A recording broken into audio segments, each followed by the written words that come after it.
ಬೆಳಗಾವಿ ಜಿಲ್ಲೆಯ ರಾಯಬಾಗ್ ತಾಲೂಕಿನ ಮೋರಬ್ ಗ್ರಾಮದಲ್ಲಿ ಇವತ್ತು ಗ್ರಾಮದ ಡಾಕ್ಟರ್ ಬಿ.ಆರ್. ಅಂಬೇಡ್ಕರ್ ಸರ್ಕಲ್ನಲ್ಲಿ ಪುತ್ಥಳಿ ಅನಾವರಣ ಮತ್ತು ವೇದಿಕೆ ಕಾರ್ಯಕ್ರಮದಲ್ಲಿ ಜರುಗಬೇಕಿದ್ದ ಡಾಕ್ಟರ್ ಬಿ.ಆರ್. ಅಂಬೇಡ್ಕರರ 134ನೇ ಭೀಮೋತ್ಸವ ಕಾರ್ಯಕ್ರಮವನ್ನು ರದ್ದುಗೊಳಿಸಿ ಈ ಕಾರ್ಯಕ್ರಮವನ್ನು ನಾಳೆ ಮಧ್ಯಾಹ್ನ 3 ಗಂಟೆಗೆ ಮುಂದೂಡಲಾಗಿದೆ.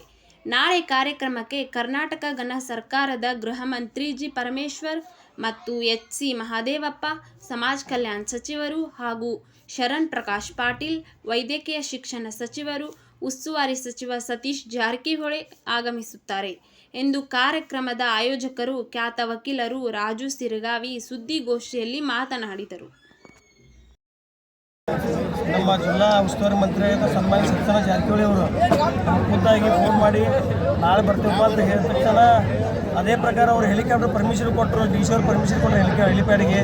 ಎಲ್ಲ ನಾವು ತಯಾರಿಯನ್ನು ಮಾಡ್ಕೊಂಡಿವಿ. ಎಲ್ಲ ಕಾರ್ಯಕ್ರಮ ತಯಾರಿ ಮಾಡ್ಕೊಂಡ ನಂತರ ಇವತ್ತು ಮಾನ್ಯ ಮುಖ್ಯಮಂತ್ರಿಗಳು ತುರ್ತು ಕ್ಯಾಬಿನೆಟ್ ಮೀಟಿಂಗ್ ಕರೆದಾರಂತೆ. ಸೊ ಅದಕ್ಕೆ ಸತೀಶ್ ಜಾರಕಿಹೊಳಿ ಈ ತಂಡ ನನಗೆ ಫೋನ್ನಾಗ ಮಾತಾಡಿದ್ರು, ಏನಿಲ್ಲ ಮತ್ತು ರಾಜು ನಾಳೆ ಮಧ್ಯಾಹ್ನ 3 ಗಂಟೆಗೆ ಇರ್ಕೋ ಕಾರ್ಯಕ್ರಮ ಇಲ್ಲ. ನಾಳೆ ಮಧ್ಯಾಹ್ನದಾಗ ನಾನು ಮತ್ತು ಕೆ.ಎಚ್. ಮುನಿಯಪ್ಪ ಸಾಹೇಬರು, ಗೃಹ ಮಂತ್ರಿಗೆ ಪರಮೇಶ್ವರ್ ಅವರು ಮತ್ತು ಎಚ್.ಸಿ. ಮಹದೇವ್ ಸಾಹೇಬ್ ಎಲ್ಲರೂ ಸೇರಿ ಎಸ್.ಪಿ. ಗಾಂಡಿಗೆ ಅವರೊಂದಿಗೆ ನಾವೆಲ್ಲರೂ ಕೂಡ ನಾಳೆ ಮಧ್ಯಾಹ್ನ 3 ಗಂಟೆಗೆ ಬರ್ತೀವಿ. ಅದಕ್ಕೆ ಇವತ್ತಿನ ಕಾರ್ಯಕ್ರಮ ಯಾವುದೇ ಪರಿಸ್ಥಿತಿ ಒಳಗೆ ನೀವು ಮುಂದೆ ನಾಳೆ ಇಟ್ಕೊಂಡು ನಾಳೆ ನಾವು ತಪ್ಪದೆ ಬರ್ತೀವಿ ಅಂತ ಹೇಳಿದ್ದಾರೆ.